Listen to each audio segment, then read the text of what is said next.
الله أكبر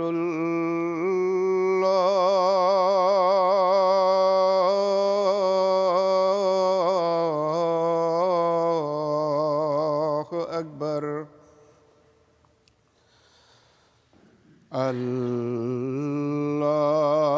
الله أكبر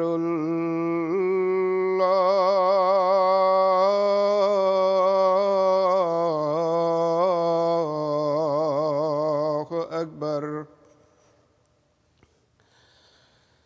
أشهد أن لا إله إلا الله أشهد أن لا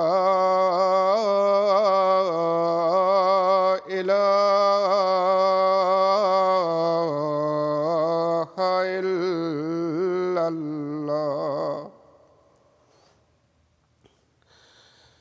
أشهد أن محمدًا رسول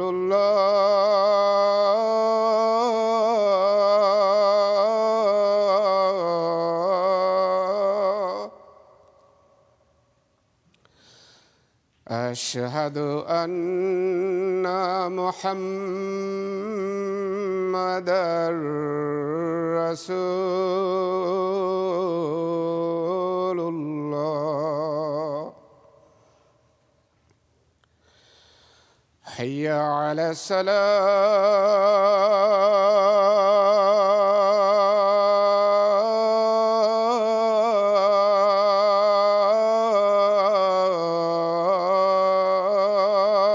الصلاة حي على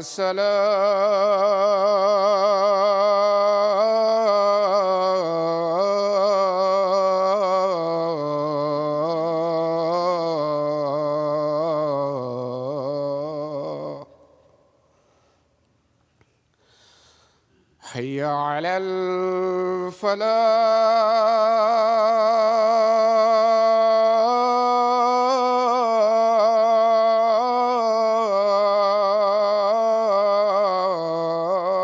الفلاح حي على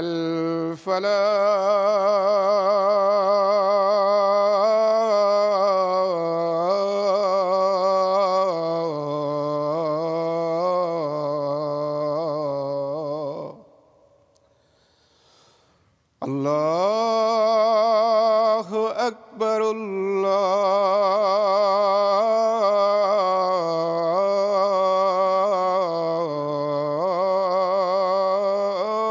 الله أكبر لا إله إلا الله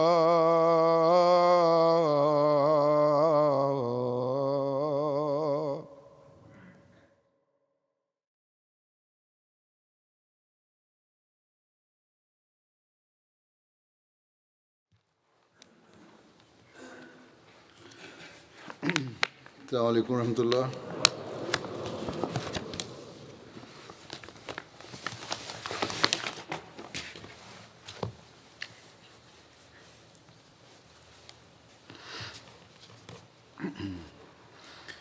أشهد أن لا إله إلا الله وحده لا شريك له وأشهد أن محمدًا عبده ورسوله.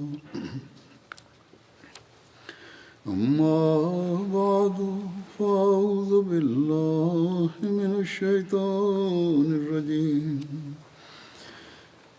بسم الله الرحمن الرحيم. الحمد لله رب العالمين. الرحمن الرحيم. مالك يوم الدين. إياك نعبد وإياك نستعين اهدنا الصراط المستقيم صراط الذين أنعمت عليهم غير المغضوب عليهم ولا الضالين.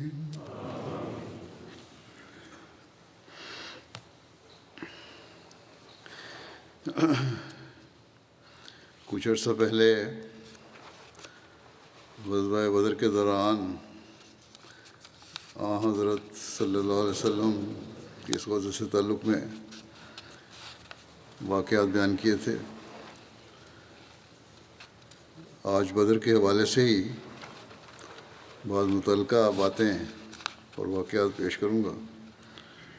ان کا تاریخ میں ذکر ہے اور جاننا بھی ضروری ہے. جیسا کہ پہلے خطبات میں ذکر ہو چکا ہے، نبی کریم صلی اللہ علیہ وسلم 3 روز تک میدان بدر میں مقیم رہے. تیسرے روز آپ نے سواریوں کے کجاوے کسنے کا ارشاد فرمایا. میدان بدر سے ہی آپ نے حضرت عبداللہ بن رواحہ اور حضرت زید بن حارثہ کو مدینہ کی جانب بدر کی فتح کی خوشخبری کا پیغام دیتے ہوئے بھیجا. پھر رسول اللہ صلی اللہ علیہ وسلم نے مدینہ کی طرف واپسی کا سفر شروع کیا.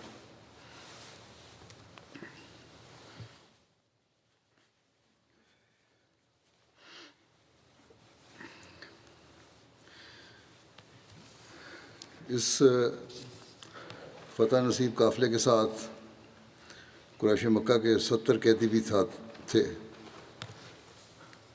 کتب تاریخ میں مذکور ہے کہ راستے میں ہی ان میں سے 2 قیدیوں کو ان کے سنگین جنگی جرائم کے تحت اس وقت کے عام دستور کے مطابق قتل کر دیا گیا تھا، جن میں سے ایک نضر بن حارث اور دوسرا عقبہ بن ابی معیط تھا.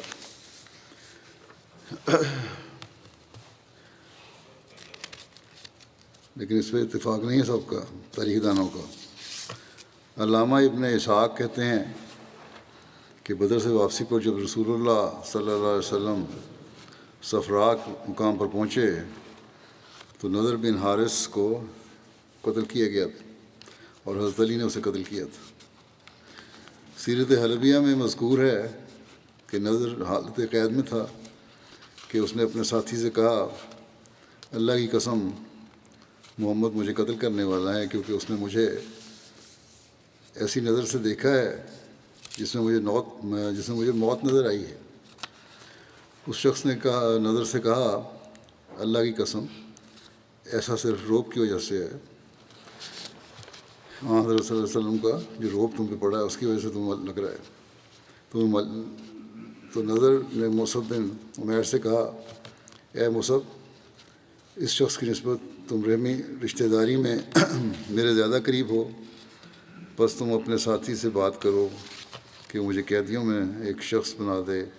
اللہ کی قسم وہ مجھے قتل کرنے والا ہے. اس پر مصعب نے کہا، تم اللہ کی کتاب کے بارے میں فلاں اور فلاں بات کہا کرتے تھے، اور تم نبی صلی اللہ علیہ وسلم کے بارے میں یہ اور یہ کہا کرتے تھے، اور تم آپ صلی اللہ علیہ وسلم کے صحابہ کو ایذا اور تکلیف دیا کرتے تھے. تو یہ باتیں تمہارے ساتھ ہیں پرانی، تو یہ اگر قتل ہو رہے ہو تم تو اس جرم میں ہو سکتا ہے ہو رہے ہو. ایک روایت میں آتا ہے کہ نضر بن حارث کی بہن قتیلہ بن حارث نے اپنے بھائی کی موت پر کچھ اشعار کہے. بعض کے نزدیک یہ اس کی بیٹی نے کہے تھے اور بعد میں اس نے اسلام قبول کر لیا تھا. جب رسول اللہ صلی اللہ علیہ وسلم کو ان اشعار کا علم ہوا تو اب آپ بہت زیادہ روئے، یہاں تک کہ آپ کی داڑھی تر ہو گئی.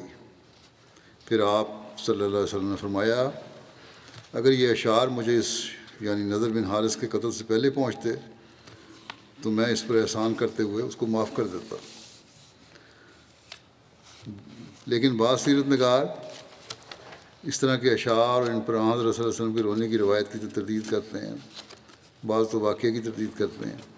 بہرحال اللہ تعالیٰ بہتر جانتا ہے کیا صحیح ہے۔ حضرت صلی اللہ علیہ وسلم کے نرم دل سے اگر یہ واقعہ ہوا ہے واقعی، تو یہ اظہار جو تھا وہ بعید نہیں ہے، اب بہت نرم دل کے واقعہ ہوئے تھے، رحم آپ کے دل میں تھا۔ اسی طرح نضر بن حارث کے بارے میں یہ بھی روایت آتی ہے کہ وہ قتل نہیں ہوا، جیسا کہ میں نے کہا، بلکہ زندہ رہا تھا اور غزوہ حنین میں حضرت صلی اللہ علیہ وسلم کے ساتھ شامل ہوا تھا، اور نبی کریم صلی اللہ علیہ وسلم نے اسے 100 اونٹ تالیف قلب کے طور پر دیے تھے۔ پھر جو تاریخ میں ذکر آتا ہے میدان بدر سے واپسی پر دوسرے قتل کا، وہ عقبہ بن ابی معیط تھا۔ اس کو مدینہ کے راستے میں ارکد زبیہ مقام پر قتل کیا گیا تھا۔ حضرت عاصم بن ثابت انصاری نے عقبہ کو قتل کیا، اور ایک روایت کے مطابق حضرت علی نے اسے قتل کیا۔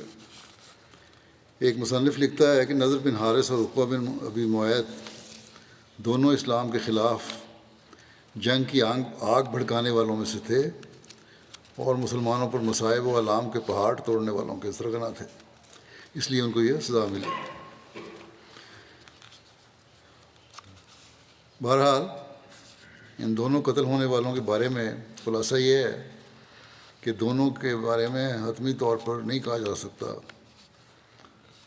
کہ واقعی ان دونوں قیدیوں کو راستے میں قتل کیا گیا بھی تھا کہ نہیں، کیونکہ بعض ایسی روایات بھی ہیں جن میں بڑی وضاحت سے یہ موجود ہے کہ عقبہ بن ابی معیط بدر کے میدان میں ہی قتل ہو گیا تھا، جبکہ نضر بن حارث کے بارے میں دونوں طرح کی روایات ہیں، اس کے قتل کیے جانے کی بھی اور یہ بھی کہ قتل نہیں ہوا تھا بلکہ بعد میں زندہ رہا اور غزوہ حنین کے موقع پر اسلام قبول کر لیا تھا۔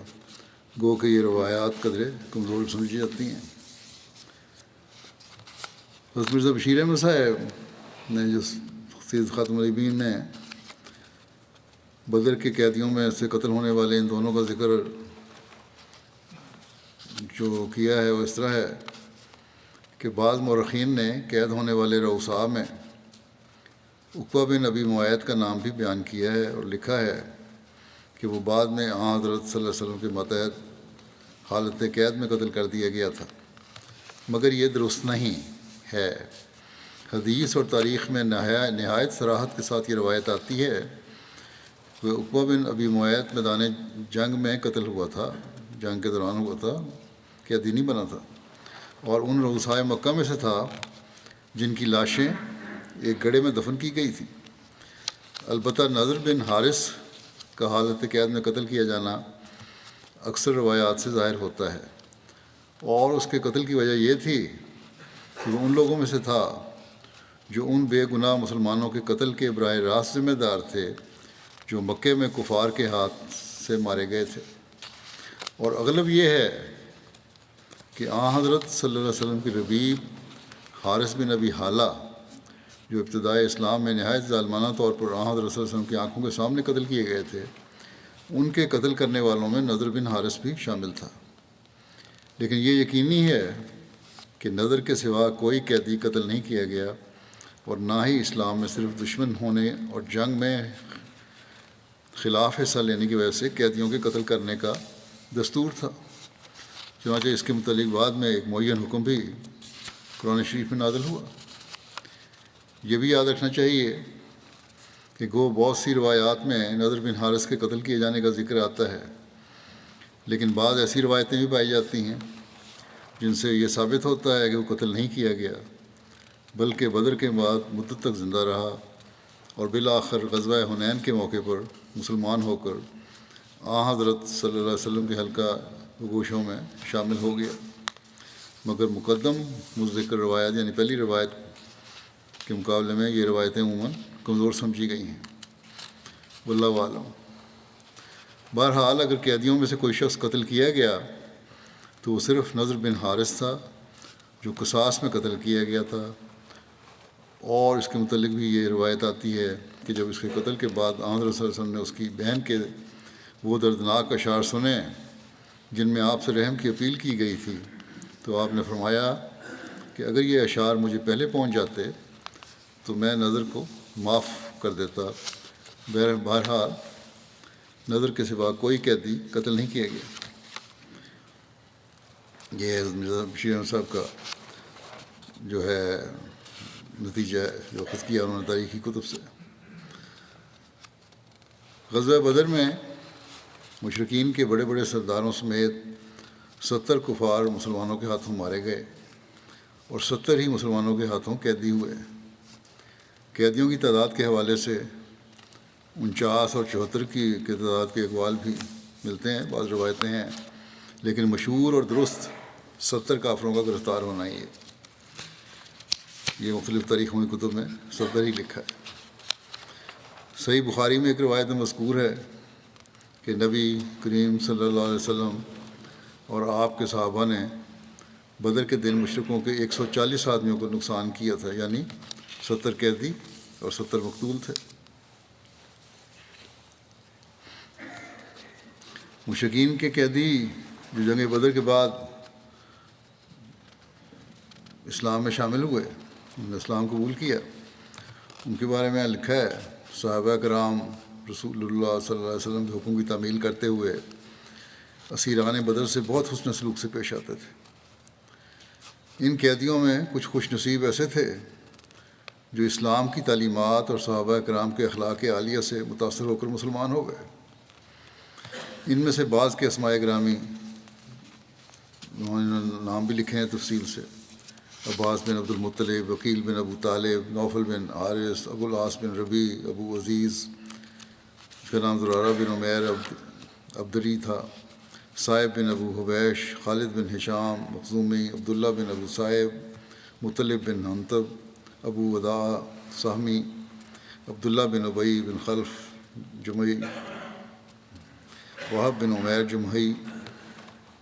جمحی، سہیل بن عمر عامری، عبداللہ بن زمع جو ام المومنین حضرت سودا بنت زمع کے بھائی تھے، قیس بن صائب اور نستاس جو امیہ بن خلف کا غلام تھا، صائب بن عبید۔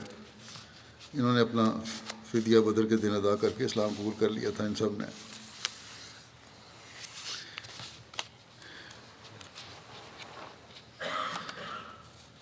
بدر کی جنگ کے ساتھ ایک تعلق جو ہے وہ رومی سلطنت کی فتح کا بھی ہے۔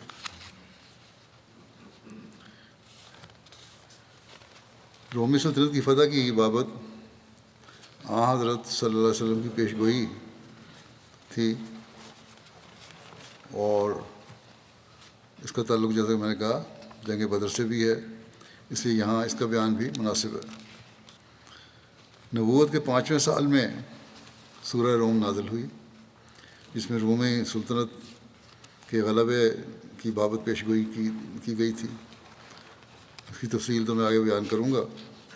جب اللہ تعالیٰ نے سورۃ الروم کی ابتدائی آیات نازل فرمائیں تو حضرت ابوبکر صدیق رضی اللہ عنہ مکے کے اطراف میں اس سورت کی ان آیات کو پڑھتے ہوئے اعلان کرنے لگے کہ الف لام میم غلبت الروم فی ادنی الارض وهم من بعد غلبہم سیغلبون فی بضع سنین، یعنی اہل روم مغلوب کیے گئے قریب کی زمین میں، اور وہ اپنے مغلوب ہونے کے بعد پھر ضرور غالب آ جائیں گے 3 سے 9 سال کے عرصے تک۔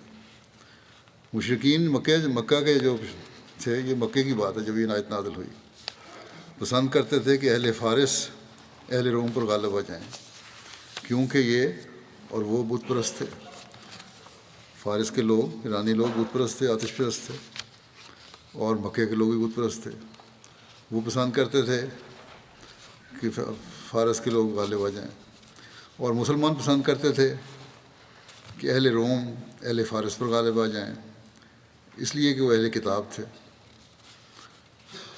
انہوں نے اس کا ذکر حضرت ابوبکر سے کیا، اور حضرت ابوبکر نے رسول اللہ صلی اللہ علیہ وسلم سے اس کا ذکر کیا تو آپ نے فرمایا وہ ضرور غالب آ جائیں گے، یعنی رومی غالب آ جائیں گے۔ حضرت ابوبکر نے اس کا ذکر مشرکین سے کیا تو انہوں نے کہا کہ ہمارے درمیان اور اپنے درمیان ایک مدت مقرر کر لو، یعنی شرط رکھ لو، اگر ہم غالب آ گئے تو ہمارے لیے یہ اور یہ ہوگا، اور اگر تم غالب آ گئے تو تمہارے لیے یہ اور یہ ہوگا۔ تو انہوں نے 5 سال کی مدت رکھی، یعنی ایک روایت کے مطابق 6 سال کی مدت رکھی۔ شرح سنن الترمذی تحفۃ الآوازی میں لکھا ہے کہ روم کے فارس پر غلبے کے دن مومن خوش ہوئے اور انہیں اس بات کا علم بدر کے دن ہوا جب جبرائیل علیہ السلام نے اس غلبے کے ساتھ ان کی بدر میں مشرکین کے خلاف مدد کی خوشخبری لے کر جب جبرائیل اس غلبے کی خبر کے ساتھ ان کی یعنی مشرکین کے خلاف مدد کی خوشخبری لے کر نازل ہوئے تھے، تو یہ تعلق ہے بدر کے ساتھ اس کا کہ جس دن بدر کی فتح ہوئی ہے اسی دن رومیوں کی فتح کی بھی خوشخبری ملی۔ صحیح بخاری کی ایک روایت ہے، اس کی شرح میں علامہ بدر الدین عینی غلبہ روم والی پیشگوئی کا ذکر کرتے ہوئے لکھتے ہیں کہ جب اہل فارس اور اہل روم کے درمیان جنگ ہوئی تو مسلمان اہل فارس پر اہل روم کی فتح کو پسند کرتے تھے کیونکہ وہ اہل کتاب تھے۔ اہل روم کے ساتھ مسلمانوں کی ہمدردی اس لیے تھی کہ اہل روم اہل کتاب تھے، جبکہ کفار قریش اہل فارس کی فتح کو پسند کرتے تھے کیونکہ وہ مجوسی تھے اور کفار قریش بھی بتوں کی عبادت کرتے تھے۔ بس اس بات پر حضرت ابوبکر اور ابو جہل کے درمیان شرط لگ گئی تو رسول اللہ صلی اللہ علیہ وسلم نے فرمایا کہ وہاں بزن کا لفظ ہے اور بزن تو 9 برس یا 7 برس پر اطلاق پاتا ہے، بس مدت کو بڑھا دو۔ پھر انہوں نے ایسا ہی کیا، بس اہل روم غالب آ گئے۔ اللہ تعالیٰ نے فرمایا الف لام میم غلبت الروم فی ادنی الارض وهم من بعد غلبہم سیغلبون فی بضع سنین للہ الامر من قبل ومن بعد ویومئذ یفرح المؤمنون بنصر اللہ۔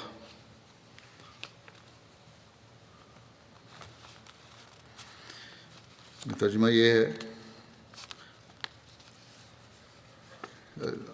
الف لام میم ان اللہ عالم، یعنی میں اللہ سب سے زیادہ جاننے والا ہوں۔ اہل روم مغلوب کیے گئے قریب کی زمین میں اور وہ اپنے مغلوب ہونے کے بعد پھر ضرور غالب آ جائیں گے۔ 3 سے 9 سال کے عرصے تک حکم اللہ ہی کا چلتا ہے، پہلے بھی اور بعد میں بھی، اور اس دن مومن بھی اپنی فتوحات سے بہت خوش ہوں گے جو اللہ کی نصرت سے ہوگی۔ اور شاہ بھی کہتے ہیں کہ اس وقت شرط لگانا حلال تھا۔ حضرت صلی اللہ علیہ وسلم نے جن واقعات کی پیشگوئی کی ہے ان میں سے ایک صاف و صریح اور مارکۃ العراء غلبہ روم کی پیشگوئی تھی۔ عرب کے دونوں اطراف میں روم اور فارس کی حکومتیں قائم تھیں۔ اس وقت ایران کا تاجدار خسرو اور روم کا فرمانروا ہرقل تھا۔ ان دونوں سلطنتوں میں ایک مدت سے مارکہ آرائیوں کا سلسلہ قائم تھا۔ بعثت نبوی کے 5ویں سال 614 عیسوی میں ان دونوں سایہ سلطنتوں میں ایک خونریز جنگ شروع ہو گئی۔ اگرچہ ان دونوں قوموں میں کسی قوم نے مذہب اسلام قبول نہیں کیا، تاہم رومی حضرت عیسیٰ کے پیرو اور اہل کتاب تھے اور ایرانیوں کے عقائد مشرکین مکہ کے عقائد کے ساتھ مطابقت رکھتے تھے، اس لیے لازمی طور پر مسلمانوں کو رومی عیسائیوں کے ساتھ اور مشرکین مکہ کو ایرانیوں کے ساتھ ہمدردی تھی۔ اس لیے مسلمانوں اور کفار قریش دونوں کو جنگ کے نتیجے کا شدت کے ساتھ انتظار تھا۔ ان دونوں سلطنتوں کے حدود دریائے دجلہ اور فرات کے کناروں پر آ کر ملتے تھے۔ رومی سلطنت مشرق میں ایشیائی کوچک حدود عراق، شام، فلسطین اور مصر میں پھیلی ہوئی تھی۔ ایرانیوں نے 2 طرفہ حملہ کیا، ایک طرف تو دجلہ اور فرات کے کنارے سے شام کی طرف بڑھے اور دوسری طرف ایشیائی کوچک کی جانب آذربائیجان سے آرمینیا ہو کر موجودہ اناطولیہ میں داخل ہو گئے اور دونوں طرف سے رومیوں کو پیچھے ہٹاتے ہٹاتے سمندر میں ان کو دھکیل دیا۔ شام کی سمت میں انہوں نے یکے بعد دیگرے اس ارض مقدس کا ایک ایک شہر رومیوں سے چھین لیا۔ 614 عیسوی میں فلسطین اور اس کا مقدس شہر یروشلم ایرانیوں کے زیر سایہ آ گیا، کنیسوں کو مسمار کر دیا گیا،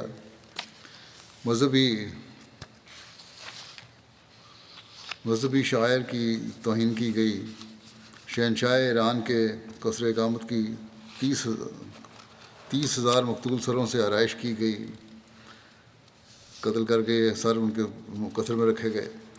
ایرانی فتوحات کا سیلاب اس سے آگے بڑھ کر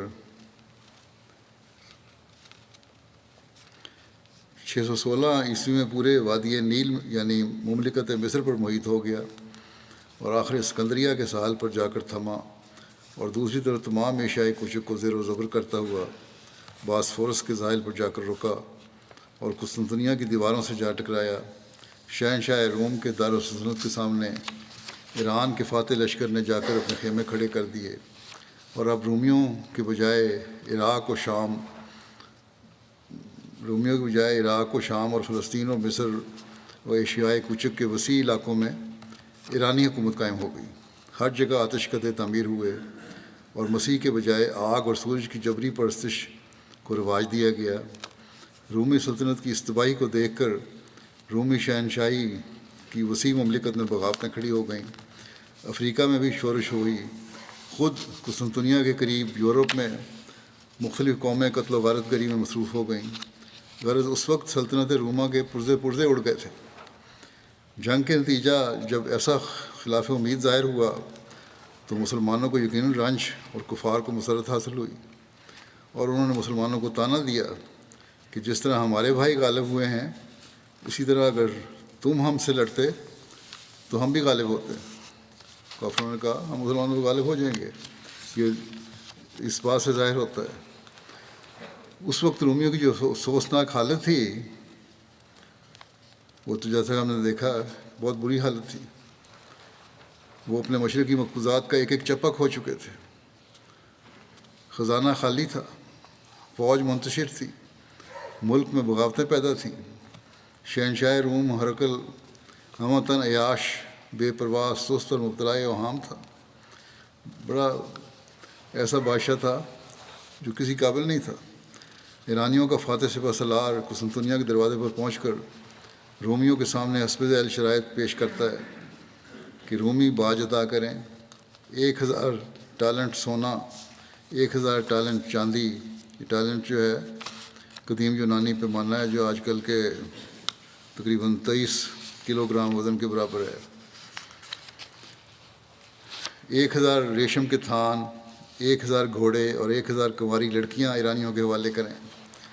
رومیوں کی کمزوری کی یہ حالت تھی کہ وہ ان شرمناک شرائط کو قبول کرتے تھے، کر لیا انہوں نے۔ اس پر بھی جب رومی قاصد شہنشاہ ایران کے دربار میں مصالحت کا پیغام لے کر گیا تو مغرور خسرو نے جو جواب دیا وہ یہ تھا، مجھ کو یہ نہیں کہ جو چیزیں لے کے آیا یہ نہیں کہ ٹھیک ہے تو میں قبول کر لیا، بلکہ خود ہرقل زنجیروں میں بندھا ہوا میرے تخت کے نیچے چاہیے۔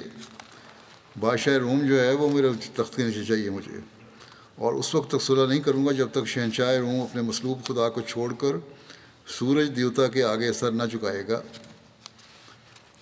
عیسائیوں سے توبہ نہیں کرے گا۔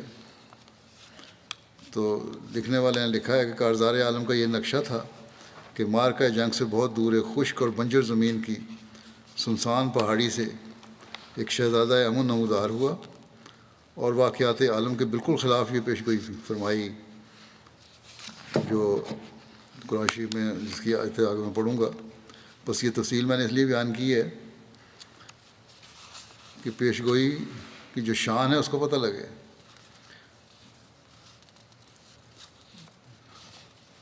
یہ پیشگوئی کیا تھی؟ جیسے میں نے پہلے بھی پڑھا، دوبارہ پڑھتا ہوں۔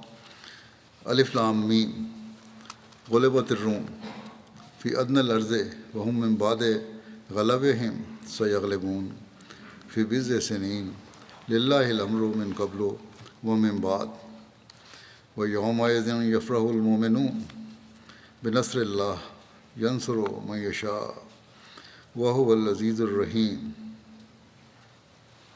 وعد اللہ لا یخلف اللہ وعدہ۔ میں اللہ سب سے زیادہ جاننے والا ہوں۔ اہل روم مغلوب کیے گئے قریب کی زمین میں، اور وہ اپنے مغلوب ہونے کے بعد پھر ضرور غالب آ جائیں گے۔ 3 سے 9 سال کے عرصے تک حکم اللہ ہی کا چلتا ہے، پہلے بھی اور بعد میں بھی، اور اس دن مومن بھی اپنی فتوحات سے بہت خوش ہوں گے جو اللہ کی نصرت سے ہوگی۔ وہ نصرت کرتا ہے جس کو چاہتا ہے، اور وہ کامل غلبے والا اور بار بار رحم کرنے والا ہے۔ یہ اللہ کا وعدہ ہے اور اللہ اپنے وعدے کے خلاف نہیں کرتا۔ یہ پیشگوئی لکھنے والے نے لکھا ہے کہ واقعات کے لحاظ سے اس قدر مستعبت اور ناقابل یقین تھی، یعنی بہت دور کی بات لگتی تھی کہ کفار نے اس کے صحیح ہونے کی صورت میں کئی اونٹوں کے ہارنے کی مسلمانوں سے شرط لگائی۔ اب مسلمانوں اور کافروں کو بڑی شدت سے واقعات کے پہلو کا انتظار تھا۔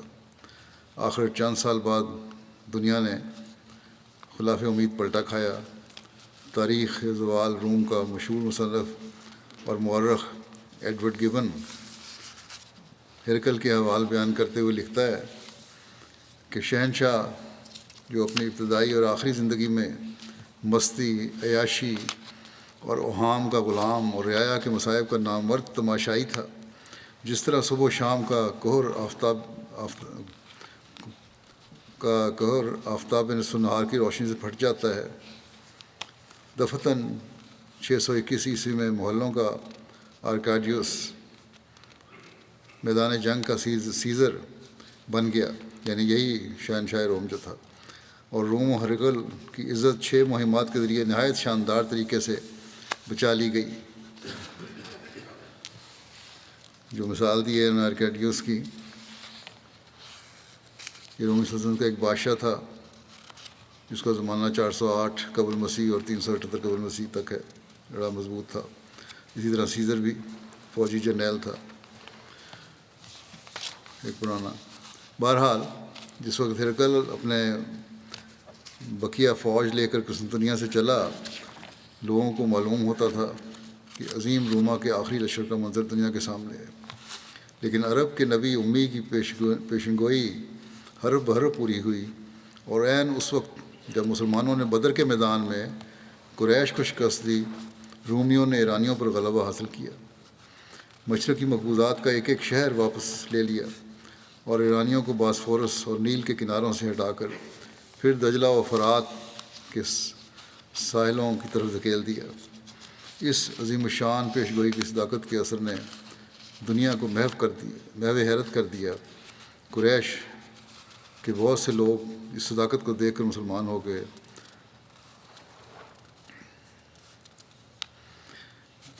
اور واقعہ کہ 1250 برس کے بعد ایڈورڈ گیون اس حیرتناک پیشگوئی کی سچائی سے متاثر ہو کر کہتا ہے، یہ غیر ہیں وہ اس پیشگوئی کے قائل ہو رہے ہیں۔ کہتا ہے، جس کا ترجمہ یہ ہے کہ محمد صلی اللہ علیہ وسلم مشرق کی ان 2 عظیم الشان سلطنتوں کے ڈانڈے پر بیٹھ کر ان دونوں کی ایک دوسرے کو تباہ کر دینے والی روز افزوں کوششوں کی ترقی کو دلی مسرت کے ساتھ بغور مطالعہ کر رہا تھا، اور عین اس وقت جب کہ ایرانیوں کو پہم کامیابیاں حاصل ہو رہی تھیں، اس نے اس پیشگوئی کی جرت کی کہ چند سال میں فتح و ظفر رومی علم پر سایہ فگن ہوگی۔ جس وقت یہ پیشگوئی کی گئی تھی، کوئی پیشگوئی اس سے زیادہ دور از قیاس نہیں ہو سکتی تھی۔ یقین ہی کوئی نہیں کر سکتا تھا، کیونکہ ہرقل کے 12 سال کی حکومت نے اس بات کا اعلان کر دیا تھا کہ رومی شہنشاہی کا اشرادہ جلد بکھر جائے گا۔ ہرقل کی طبیعت میں اس فوری انقلاب اور واقعات کی روح سے اس حیرتناک تغیر اور اس کے اسباب کی تفصیل میں تاریخ روم کے مصنفین نے عجیب عجیب باتیں پیدا کی ہیں، لیکن انہیں کیا معلوم، گبن لکھتا ہے کہ انہیں کیا معلوم کہ اس خونی مارکے سے دور ایک پیغمبرانہ ہاتھ رومیوں کی مدد کے لیے دراز تھا، اور وہی اس انقلاب اور تغیر کا سب سے بڑا روحانی سبب تھا۔ مستدرک اور جامع ترمذی میں ہے، خود اس نے کوٹ کیا ہے کہ روم و فارس کی جنگ جب شروع ہوئی تو مشرکین ایرانیوں کے طرفدار تھے کیونکہ وہ بھی بت پرست تھے، اور مسلمان رومیوں کی طرفدار تھے کہ وہ اہل کتاب تھے۔ اس وقت ایرانی روم کو دباتے جا رہے تھے، اس پر سورہ روم کی پیشگوئی نازل ہوئی۔ حضرت ابوبکر نے چلا کر تمام مشرکین کو یہ پیشگوئی سنائی۔ مشرکین نے کہا کہ اس پیشگوئی کے لیے کوئی سال مقرر کرو۔ حضرت ابوبکر نے 5 سال کی شرط کی۔ حضرت صلی اللہ علیہ وسلم کو معلوم ہوا تو فرمایا کہ بضع سنین کا لفظ 3 سے 9 تک بولا جاتا ہے، اس لیے 10 سال سے کم کی مدت مقرر کرنی چاہیے تھی۔ چنانچہ اس تشریح کے مطابق 9ویں سال غزوہ بدر کے موقع پر پیشگوئی پوری ہوئی اور رومی غالب آ گئے۔ بعض نوجوان اور جوانی میں قدم رکھنے والے بچے بھی پوچھتے ہیں، کئی خط لکھتے ہیں، پچھلے ہفتے ہی بعض خط آئے کہ کس طرح ہمیں پتہ چلے کہ اسلام سچا مذہب ہے اور حضرت صلی اللہ علیہ وسلم ہی سچے نبی ہیں، باقی نہیں۔ یہاں کے ماحول نے ان پر یہ اثر ڈالنا شروع کر دیا ہے کہ ان کو شک پڑنا شروع ہو گیا اسلام کی سچائی کے بارے میں۔ انہیں اس تاریخ اور غیروں کے اظہار سے یقین کر لینا چاہیے، اور پھر اس زمانے کے بارے میں جو پیش گوئیاں ہیں قرآن کریم میں انہیں بھی دیکھنا چاہیے۔ والدین خود بھی قرآن کریم پڑھیں اور اپنے بچوں کو بھی دکھائیں، پیش گوئیاں دکھائیں کہ کس طرح یہ اسلام کی سچائی پر ایک دلیل ہیں۔ اسلام کی سچائی کے ثبوت تو ہزاروں ہیں، بس اپنے علم کو بڑھانے کی ضرورت ہے، والدین کو بھی اور نوجوانوں کو بھی۔ صرف سوال کر دینا کافی نہیں ہے، اگر سوال کرنا ہے تو خود علم حاصل کرنے کی کوشش کرے، اور اسی طرح جو ہماری تنظیمیں ہیں ان کو بھی اس بارے میں بھی ان کو علم دینا چاہیے۔ یہ سوال کئی دفعہ مجھ سے پوچھا گیا ہے، بہرحال یہ وضاحت ضروری تھی اس لیے میں نے ذکر کر دیا۔ اب اصل مضمون کی طرف آتا ہوں۔ غزوہ بدر ہجرت کے پہلے سال اور بعثت کے 14ویں برس پیش آیا تھا۔ اس سے 9 برس پہلے بعثت کا 5واں سال ہوگا۔ اس بنا پر پیشگوئی کا زمانہ 5 بعثت اور اس کے پورے ہونے کا زمانہ 14 بعثت یا 1 ہجری ہے۔ بعض لوگوں نے اس پیشگوئی کے پورا ہونے کا زمانہ صلح حدیبیہ کا سال یعنی 6 ہجری بیان کیا ہے۔ یہ صحیح نہیں ہے، شاید لوگوں کو اس سے دھوکہ ہوا ہے کہ صحیح بخاری وغیرہ میں ہے کہ قاصد نبوی جب اسلام کا دعوت نامہ لے کر کیسر کے پاس گیا تو اس وقت فتح کا شکریہ ادا کرنے کے لیے شام آیا ہوا تھا وہ کیسر، اور معلوم ہے کہ قاصد صلح حدیبیہ کے زمانے میں روانہ ہوئے تھے۔ اس لیے لوگوں نے یہ سمجھا کہ حصول فتح کی بھی یہی تاریخ ہے، مگر یہ مغالطہ ہے، اور بالکل ظاہر ہے کہ یہ فتح کی تاریخ نہیں بلکہ فتح کے جشن کی تاریخ ہے۔ اس وہ جشن منانے کے لیے آیا ہوا تھا۔ بہرحال تاریخ کی مطابقت سے یہ بات ثابت ہے کہ 609 عیسوی میں آپ صلی اللہ علیہ وسلم کی بعثت ہوئی، 610 عیسوی سے روم و فارس کی چھیڑ چھاڑ شروع ہوئی، 613 عیسوی میں اعلان جنگ ہوا، 614 عیسوی سے رومیوں کی شکست کا آغاز ہوا، 616 عیسوی میں رومی شکست تکمیل کو پہنچ گئی، 622 عیسوی سے پھر رومیوں نے حملہ شروع کیا، 623 سے ان کی کامیابی کا آغاز ہوا، اور 625 میں ان کی فتح تکمیل کو پہنچ گئی۔ اس ترتیب سے دیکھیں تو ظاہر ہوگا کہ اس پیشگوئی کی خوبی یہ ہے کہ اگر آغاز شکست سے آغاز فتح تک جوڑیں تو بھی 9 برس ہوتے ہیں، اور اگر انجام شکست سے آغاز فتح تک جوڑوں تو بھی وہی 9 برس ہوں گے۔ اس فتح کی تکمیل کے بعد ہرقل پھر وہی سست اور عیار کیسر بن گیا جو پہلے تھا۔ ایسا معلوم ہوتا تھا کہ دست قدرت نے صرف اس پیشگوئی کے پورا کرنے کے لیے چند سال کے واسطے اس کے دل و دماغ کو بیدار کیا اور دست و بازو کو ہوشیار کر دیا۔ پیشگوئی کی تکمیل کے بعد پھر پہلے کی طرح تائیہ شرکائلی نے اس کو عیش و غفلت کے بستر پر تھپک کر سلا دیا۔ یہ بھی علامہ شبلی نعمانی نے اپنی تاریخ میں لکھا ہے یہ سارا۔ رومیوں کی فتح کے بارے میں جو تاریخ کا اختلاف بعض جگہ ہے، اسے حضرت مرزا بشیر احمد صاحب نے اس طرح حل کیا ہے کہ بعض روایات میں یہ مروی ہوا ہے کہ فتح روم کو صلح حدیبیہ کے زمانے میں فتح روم کو صلح حدیبیہ کے زمانے میں حاصل ہوئی تھی، مگر یہ دونوں روایتیں متضاد نہیں ہیں، کیونکہ دراصل روم کی فتح کا زمانہ جنگ بدر سے لے کر صلح حدیبیہ کے زمانے تک پھیلا ہوا تھا۔ حضرت مسلم موعود رضی اللہ عنہ اس بارے میں فرماتے ہیں کہ آپ صلی اللہ علیہ وسلم ابھی مکے میں ہی تھے کہ عرب میں یہ خبر مشہور ہوئی کہ ایرانیوں نے رومیوں کو شکست دے دی ہے۔ اس پر مکے والے بہت خوش ہوئے کہ ہم بھی مشرک ہیں اور ایرانی بھی مشرک ہیں۔ ایرانیوں کو رومیوں کو شکست دے دینا ایک نیا شگون ہے، ایک نیک شگون ہے، اور اس کے معنی یہ ہے کہ مکے والے بھی محمد رسول اللہ صلی اللہ علیہ وسلم پر غالب آ جائیں گے، مگر محمد رسول اللہ صلی اللہ علیہ وسلم کو خدا نے بتایا کہ الف لام میم غلبت الروم فی ادنی الارض وهم من بعد غلبہم سیغلبون فی بضع سنین۔ رومی حکومت کو شام کے علاقے میں بے شک شکست ہوئی ہے، لیکن اس شکست کو تم قطعی نہ سمجھو، مغلوب ہونے کے بعد رومی پھر 9 سال کے اندر غالب آ جائیں گے۔ اس پیشگوئی کے شائع ہونے پر مکے والوں نے بڑے بڑے کہکے لگائے، یہاں تک کہ حضرت ابوبکر رضی اللہ عنہ سے بعض کفار نے 100 اونٹ کی شرط باندھ لی کہ اگر اتنی شکست کھانے کے بعد بھی تم بھی روم ترقی کر جائے تو ہم تمہیں 100 اونٹ دیں گے، اور اگر ایسا نہ ہوا تو تم ہمیں 100 اونٹ دینا۔ بظاہر اس پیشگوئی کے پورا ہونے کا امکان دور سے دور تر ہوتا چلا جا رہا تھا۔ شام کی شکست کے بعد رومی لشکر متواتر کئی شکستیں کھا کر پیچھے ہٹتا گیا، یہاں تک کہ ایرانی فوجیں بحیرہ مارمرا کے کناروں تک پہنچ گئیں۔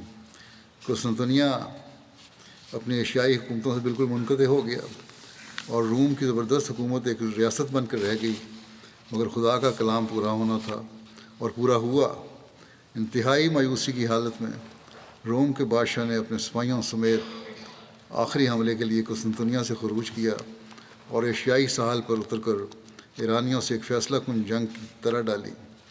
رومی سپاہی باوجود تعداد اور سامان میں کم ہونے کے قرآن کریم کی پیشگوئی کے مطابق ایرانیوں پر غالب آئے۔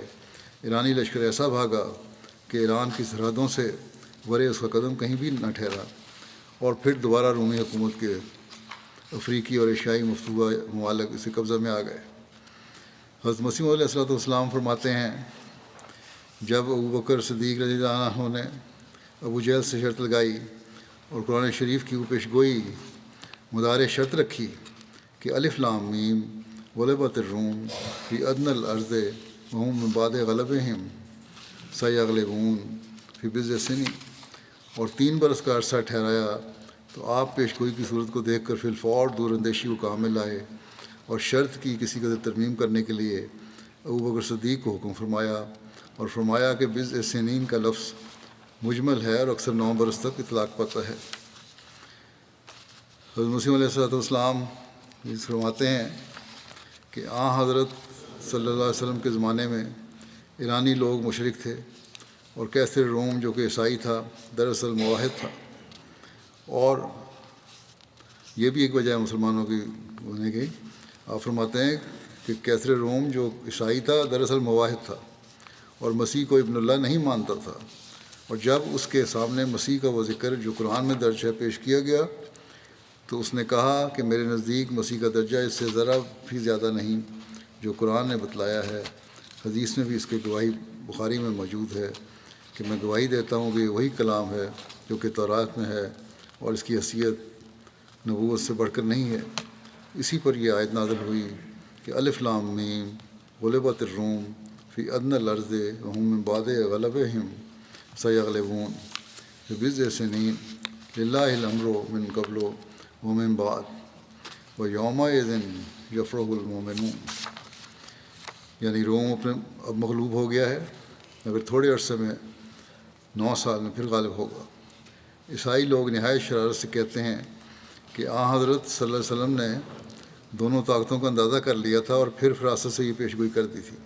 ہم کہتے ہیں کہ اسی طرح مسیح بھی بیماروں کو دیکھ کر اندازہ کر لیا کرتا تھا جو اچھے ہونے کے قابل ہیں، نظر آتے تھے، ان کا سلب امراض کر دیتا تھا۔ یہاں پھر امواز نہ کر رہے ہیں کیونکہ ان کے اعتراض کا جواب پھر آپ نے دیا ہے اصل میں۔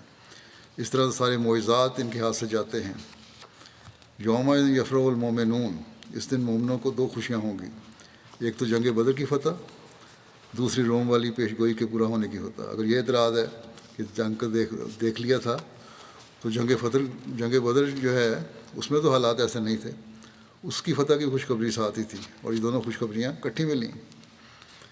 مزید فرماتے ہیں کہ قرآن شریف بہت سی پیش گوئیوں سے بھرا پڑا ہے، جیسا کہ روم اور ایران کی سلطنت کی نسبت ایک زبردست پیش گوئی قرآن شریف میں موجود ہے، اور یہ اس وقت کی پیش گوئی ہے جبکہ مجوسی سلطنت نے ایک لڑائی میں رومی سلطنت پر فتح پائی تھی اور کچھ زمین ان کے ملک کی اپنی قبضہ میں کر لی تھی۔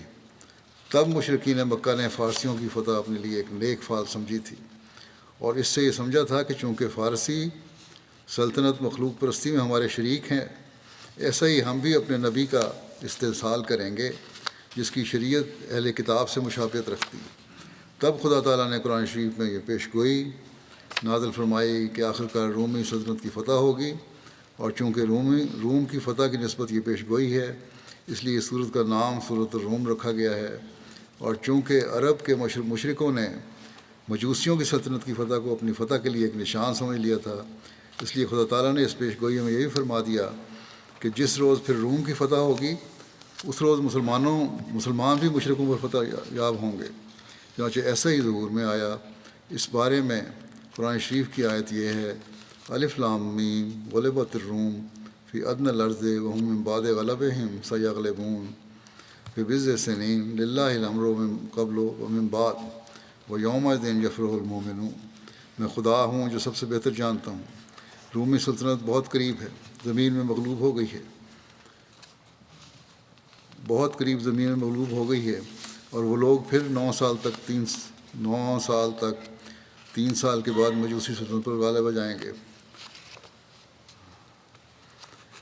اس دن مومنوں کے لیے بھی ایک خوشی کا دن ہوگا، چنانچہ ایسا ہی ہوا، اور 3 سال کے بعد 9 سال کے اندر پھر رومی سلطنت ایرانی سلطنت پر غالب آ گئی، اور اسی دن مسلمانوں نے بھی مشرکوں پر فتح پائی، کیونکہ وہ دن بدر کی لڑائی کا دن تھا جس میں اہل اسلام کو فتح ہوئی تھی۔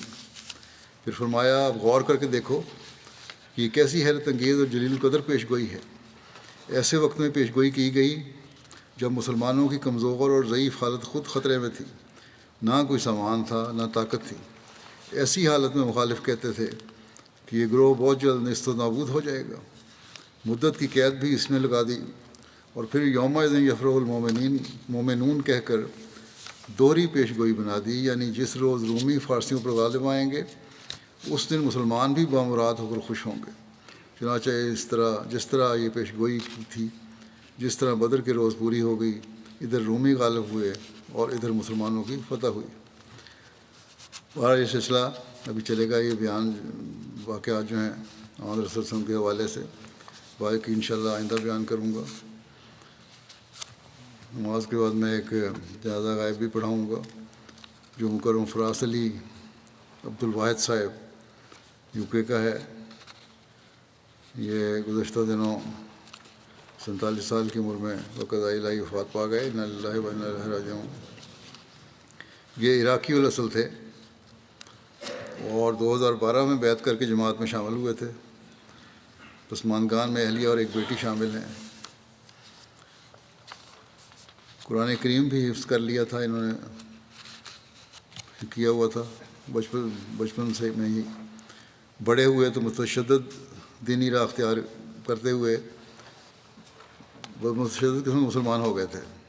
انہوں نے ٹی وی بیچ دیا گھر کا کہ یہ دیکھنا حرام ہے، سب تصویریں گھر کی پھاڑ دیں کہ یہ بھی حرام ہے۔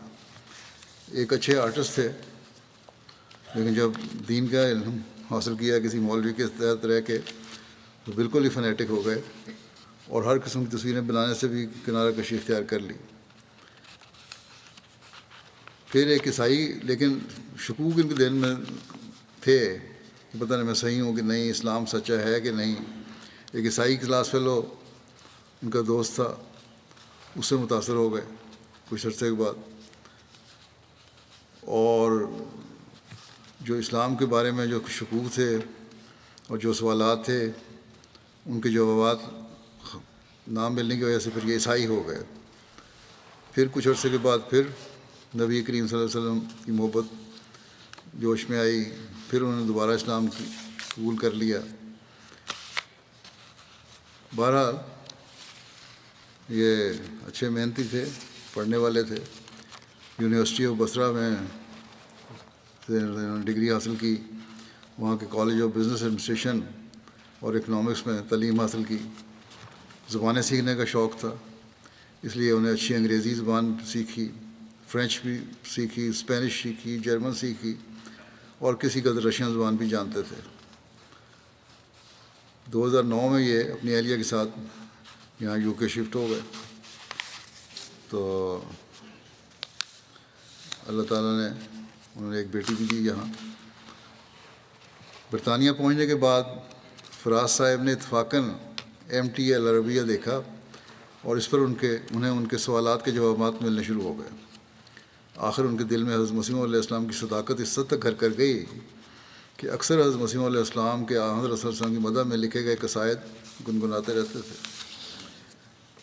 اسی دوران انہوں نے رویا میں خلیفہ حضرت مسیح رابع رحمہ اللہ تعالیٰ کو دیکھا کہ ایک بڑی سفید مسجد میں خطاب فرما رہے ہیں اور آپ کے چہرے مبارک سے نور نکل رہا ہے۔ پھر بعد میں ایک خوبصورت نوجوان کو دیکھا جو اخباری نمائندے کی طرح مائکروفون میں حضرت مسیح علیہ السلام کے نہایت خوبصورت ناموں سے ذکر کرتے ہوئے لوگوں کو آپ کی اتباع کرنے کی تلقین کر رہا تھا۔ آخر انہوں نے اس بنا پہ 2012 میں بیعت کر لی۔ شیفیلڈ کے ڈاکٹر بلال طاہر صاحب سے ان کا رابطہ ہوا، ان کے ذریعے سے انہوں نے بیعت کی درخواست بھجوائی۔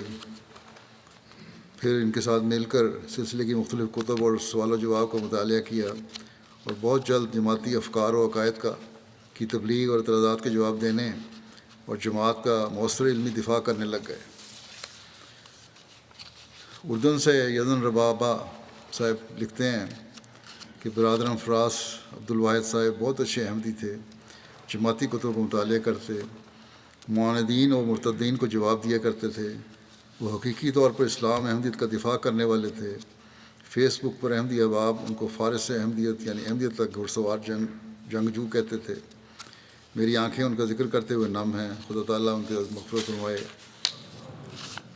تمیم ابو دکا صاحب لکھتے ہیں کہ فراز صاحب غیر معمولی محقق اور عربی اور انگریزی میں ترجمہ کرنے اور لکھنے کی بہترین صلاحیت رکھتے تھے۔ جماعتی ویب سائٹ پر سوالوں کے جواب دینے والی ٹیم کے سرگرم ممبر تھے۔ ان کے جوابات ہمیشہ مکمل اور مدلل ہوا کرتے تھے، جن کی تائید میں وہ جماعتی اور غیر جماعتی عربی اور انگریزی مصادر سے حوالے بیان کیا کرتے تھے۔ بعض عرب مرتدین اور منافقین نے جب فتنہ کھڑا کیا تو مرحوم فراز صاحب ان کے اعتراضات کے جواب دینے والوں اور ان کا مقابلے کرنے والوں کی صف اول میں شامل تھے۔ اپنے کامل ایمان اور محبت کی وجہ سے بڑی شدت سے جماعت اور خلافت کا دفاع کرتے تھے۔ ڈاکٹر ایمن عہدے صاحب کہتے ہیں کہ مرحوم بھائی فراز عبدالواحد کو ان کی وسیع علم اور غیر معمولی ذہانت ان کے مضامین اور تحریروں کے حوالے سے خاص طور پر جانتے تھے۔ انہیں جماعت میں شامل ہوئے زیادہ عرصہ نہیں گزرا تھا، پھر بھی انہوں نے نہایت قلیل عرصے میں جماعتی افکار و عقائد کے بارے میں گہرا علم حاصل کر کے اپنے مؤثر جوابات سے مخالفین کے منہ بند کر دیے تھے۔ مرحوم کو چند سال قبل ہماری عربی ویب سائٹ پر سوالوں کے جواب دینے کی ذمہ داری سونپی گئی تھی، جسے انہوں نے آخری وقت تک بڑی تندہی سے نبھایا، بڑے لگن اور خلوص سے کام کیا۔ سوال و جواب کی عربی ویب سائٹ بساط احمدی پر ان کے تقریباً 800 آرٹیکل یا اعتراضات کے جوابات ان کی گہری علمی شخصیت ہونے اور جماعتی افکار و عقائد کو پھیلانے اور مخالفین کے اعتراضات کے جواب دینے کی لگن کی گواہی دیتے رہیں گے۔ اللہ تعالیٰ مرحوم سے مغفرت رحم کا سلوک فرمائے، درجات بلند فرمائے، ان کی اہلیہ اور بچی کا بھی کفیل ہو، صبر اور حوصلہ انہیں عطا فرمائے، ان کی نیک خواہشات اپنی اہل و عیال کے لیے قبول فرمائے، دعائیں قبول فرمائے، اور اللہ تعالیٰ جماعت کو بھی ان جیسے مزید نعم البرکت عطا فرمائے۔ نماز کے بعد انشاءاللہ جیسا میں نے کہا نماز جنازہ ادا کروں گا۔